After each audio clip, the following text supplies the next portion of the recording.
여러분이 한 절 읽고 교도하시겠습니다.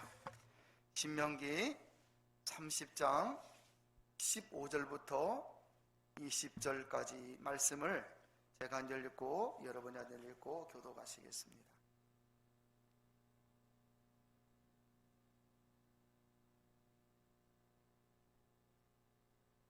보라, 내가 오늘날 생명과 복과 사망과 화를 너희 앞에 두었나니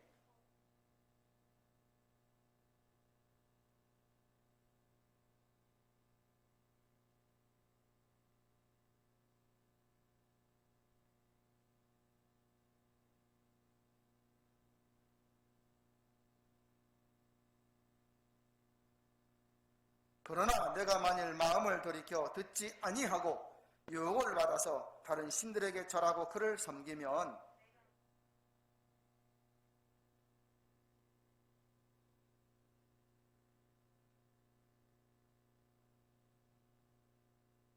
내가 오늘날 천지를 불러서 너희에게 증거를 삼노라. 내가 생명과 사망과 복과 저주를 내 앞에 두었은즉 너와 내 자손이 살기 위하여 생명을 택하고 내 하나님 여호와를 사랑하고 그 말씀을 순종하며 또 그에게 부종하라. 그는 내 생명이시요 내 장수시니 여호와께서 내 열조 아브라함과 이삭과 야곱에게 주리라 하고 맹세하신 땅에 내가 거하리라. 아멘. 종교개혁가 마틴 루터의 아침 기도라는 것이 있습니다. 아침 기도. 이런 내용입니다. 하늘에 계신 아버지 감사합니다. 지난밤 주님께서는 저희 영혼을 평안으로 보호해 주셨습니다. 간구하건대 오늘 하루도 모든 악행과 불의로부터 저를 보호해 주시고 무슨 일을 하든지 주님의 기쁨이 되게 하소서. 저의 몸과 영혼, 저의 모든 것을 주님 손에 맡깁니다.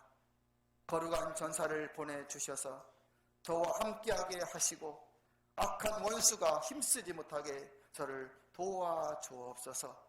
예수 그리스도의 이름으로 기도합니다. 아멘. 이런 아침 기도의 내용입니다. 루터는 이 기도를 쓰고 하면서 모든 신자들, 하나님을 경외하는 모든 신자들은 하나님을 믿고 힘있게 하루를 시작하십시오 라고 이렇게 권면을 했습니다. 우리가 믿는 하나님은 전능하신 분이시고 우리가 믿는 하나님은 심중의 신이시기에 그 하나님을 믿는다면 힘있게 하나님을 믿고 의지하여 하루를 살라고 이렇게 권면을 했습니다. 루터의 기도처럼 다운교회 모든 성도들도 2021년 참 연초부터 한파가 몰려와 더 힘들게 되었지만 그래도 우리 하나님 안에서 평안하고 감사한 하루하루의 삶을 살아갈 수 있기를 진심으로 축복합니다. 병원에 입원하여 수술을 받으려고 하면 혹시 입원하신 분들을 아실 겁니다. 수술을 받으려고 하면 간호원이 와서 꼭 하는 말이 있습니다. 이제부터는 금식입니다. 그 말이에요. 금식. 사람에게 먹는 이 재미가 있고 사람에게 먹는 기쁨이 있는데 여러분, 그런데 수술을 앞둔 환자는 금식입니다 하면 그때부터 금식을 해야 됩니다. 그 이유는 무엇이냐면 수술을 앞둔 환자에게는 생명이 사는 것이 음식보다 더 중요하기 때문에 그런 것입니다. 구약 이스라엘 아합 왕 때 하나님을 섬겨야 할 나라가 하나님을 섬기지 않고 우상에게 빠지자 선지자 엘리야는 이런 기도를 했습니다. 하나님, 이 땅에 흉년을 내려 주옵소서. 하나님이 그 엘리야의 기도를 들어주십니다. 흉년이 3년 6개월간 지속이 됩니다. 여러분, 우리는 흉년의 그런 어려움을 잘 모릅니다. 보릿국에 여기 계신 분들 고생 안 하셨을 것 같아요. 보릿국에 그러나 그런 흉년이 1년, 2년, 3년 6개월을 지속되자 나라가 얼마나 어려워졌는지 여러분, 먹어야 되는데 먹을 것이 없고 마셔야 되는데 물이 없는 거예요 여러분. 그러나 그 일을 통해서 엘리야는 갈멜산 산에서 참신이 어느 분인지 거짓신이 누구인지를 증명해 보여주었습니다. 성도 여러분, 코로나 때문에 두렵고 한파로 어려움을 겪으면서 생각합니다. 육신이 잘 먹고 잘 사는 것 이상으로 인간의 생사와 복을 주관하시는 하나님을 찾고 사는 것이 더 큰 행복임을 알아야만 합니다. 하나님은 때로는 우리들을 사랑하시기에 고난도 주십니다.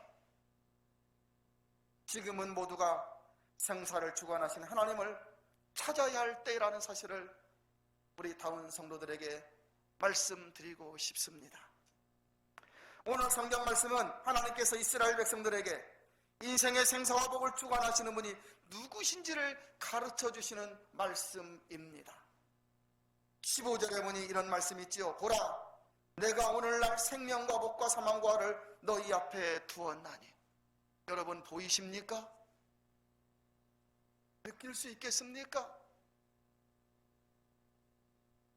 볼 수 없고 느낄 수 없는데 하나님은 두셨다 그러는 거예요.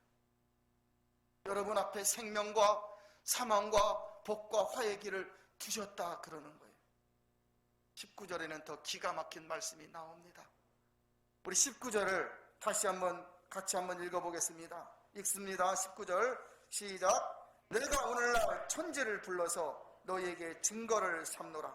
내가 생명과 사망과 복과 저주를 내 앞에 두었은즉 너와 내 자손이 살기 위하여 생명을 택하고 하였습니다. 하나님은 모든 인생 앞에 두 개의 인생길을 두었는데 우리는 눈에 안 보이고 알 수 없어도 하나님은 그 두 개의 인생길을 두었는데 하나의 길은 생명과 복의 길이요, 하나는 사망과 저주의 길이라고 가르쳐주고 있습니다. 특히 본문 말씀을 통해서 생명길은 16절에 보니까 하나님을 사랑하고 그 모든 길로 행하며 그 명령을 지키라 말을 하고 있어요. 우리 눈에 보이지 않지만 이 생명과 복의 길을 걸어가기 위해서는 하나님을 사랑하고 그 모든 길로 행하며 그 명령을 지키라고 말씀하고 있습니다. 하나님을 믿기에 예배를 드리는 겁니다. 예배는 누구 보여주기 위해서 드리는 게 아닙니다. 하나님께 드리기 위해서 우리가 나온 것이지 않습니까? 구원받음이 무엇인지 알기에 예수님을 구주로 믿습니다. 세상에 수많은 사람들은 자기들 힘으로 능력으로 자기들 마음대로 살아가지만 구원이 무엇인지 알기에 예수님을 구주로 영접하고 사는 겁니다. 인생을 복되게 살려고 신앙생활을 잘하는 겁니다. 하나님이 복을 주신다고 말씀하셨으니. 특히 본문 19절 마지막 부분에 보면 너와 너희 자손이 살기 위하여 생명을 택하라 했습니다. 아하, 나뿐만 아니라 나의 자녀가 잘 되기 위해서 바로 하나님을 잘 믿고 사는 그런 것이 복이라고 하나님은 말씀하고 계십니다. 생명과 복의 길도 있지만 오늘 본문에 보니 사망과 저주의 인생길도 있습니다. 사망과 저주의 인생길은 하나님이 없는 생활입니다. 많은 사람들이 자신의 마음대로 신앙생활하며 인생을 살아가고 있지 않습니까? 사탄은 사람들로 복을 받지 못하게 만들고 저주의 길로 이끌어 갑니다. 지난 토요일 날 어느 분이 신방을 좀 해달라 그랬어요. 지난 토요일 날입니다. 사실 그 어르신의 눈에 귀신이 보여서 목사님 와서 기도 좀 해주십시오 그렇게 부탁을 한 거예요. 그래서 저하고 사모님하고 둘이 갔습니다. 정말 가족들도 그 자녀들이 말하기를 내가 귀신을 믿습니까? 하니까 안 믿었대요. 그런데 이 아버지를 보니까 이제 믿어지고 무섭다라는 거예요. 간절히 기도해 주었습니다. 그리고 오면서 당부 하나 했습니다. 예수님을 자주 고백하십시오.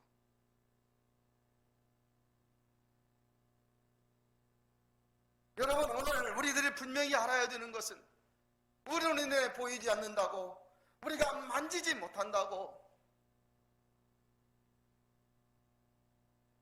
탓한 귀신들이 없는 것이 아닙니다.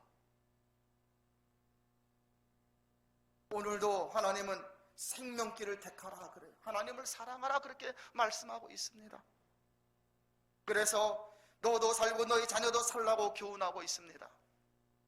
믿음의 길은 눈에 아무 증거 아니 보여도, 귀에는 아무 소리 아니 들려도, 손에 잡히는 것 없을지라도 마음속에 하나님을 모시고 잘 믿으려고 살면 그것이 바로 생명의 인생이 되고 복의 인생이 됩니다. 여러분, 한번 생각을 해보십시오. 나중에 혹시 나의 눈에 그 흉측한 것들이 보인다면 여러분 어떻게 사시렵니까?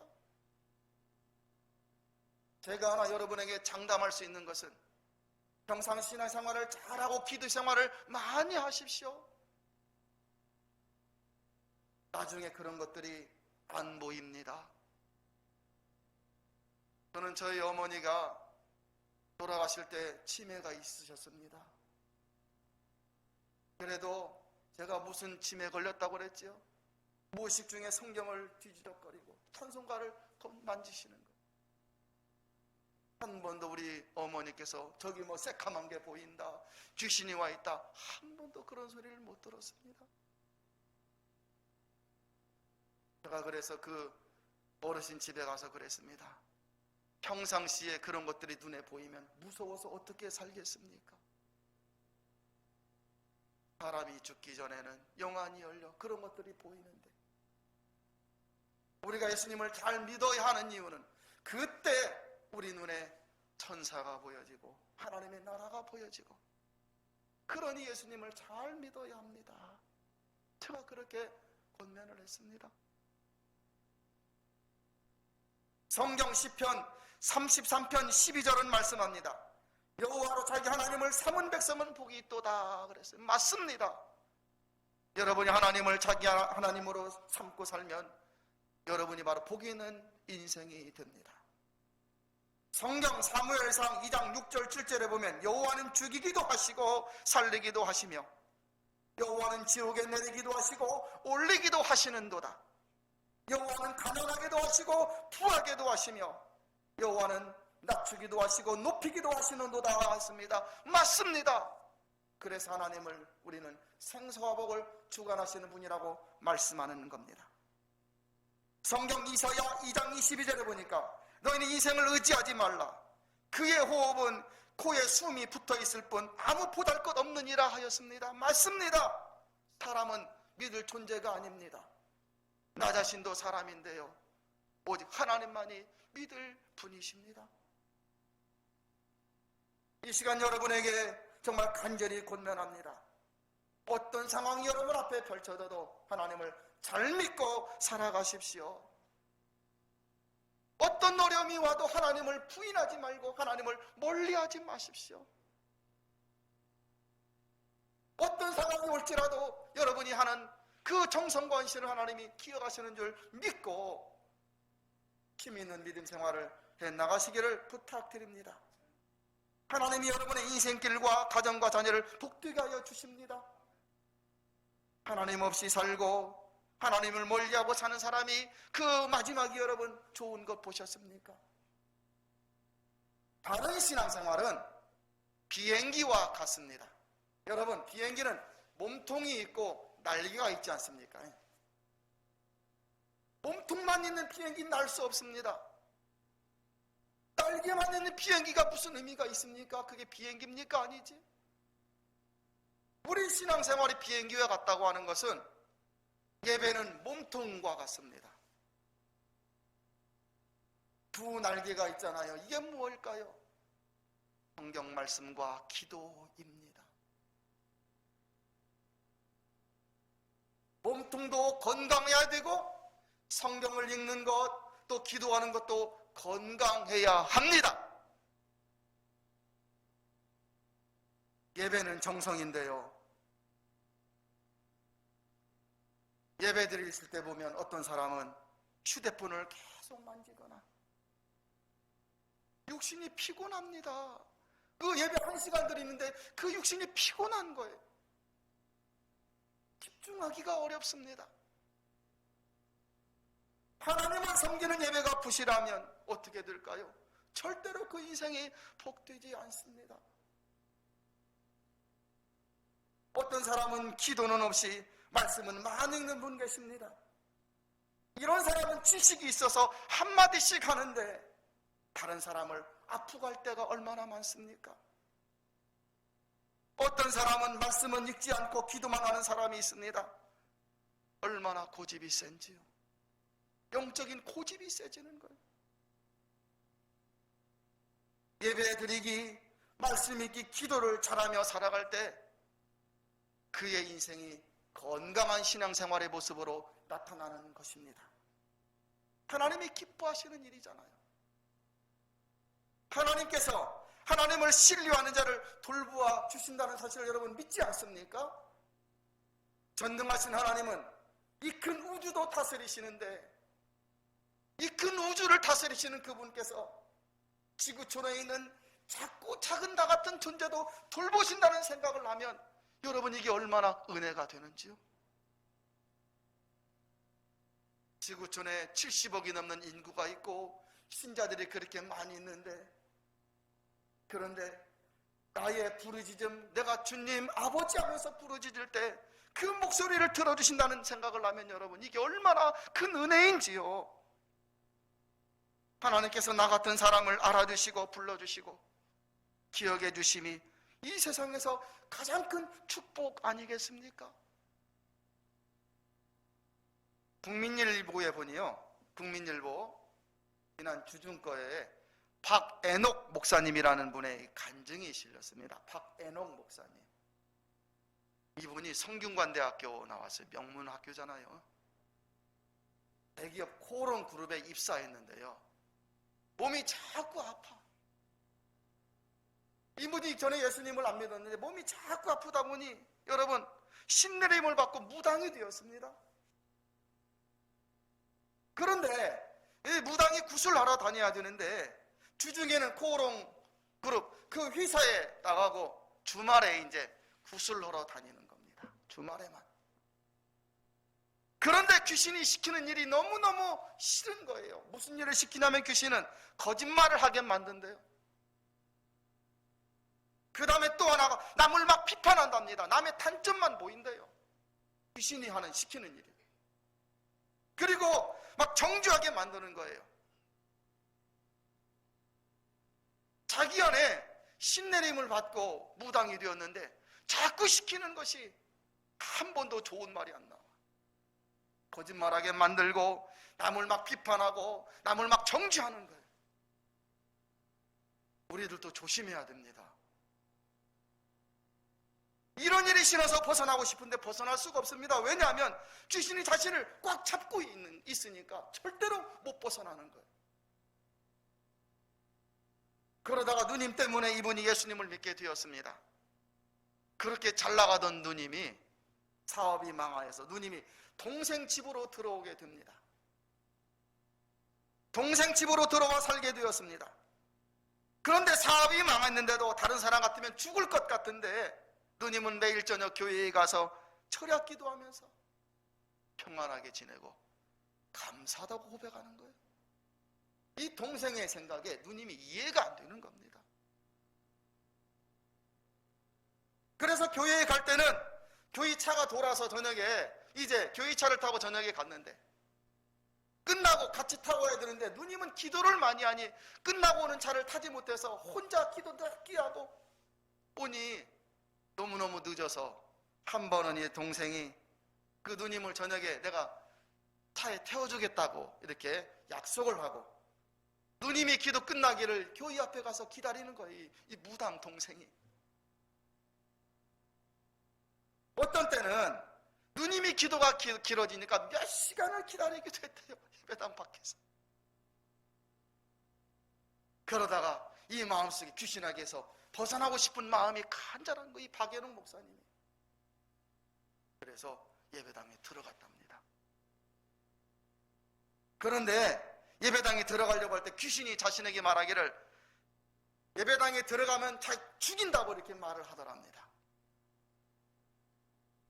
그런데 이 목사님의 간증이 지금까지 죽지 않고 살아있다는 간증이에요.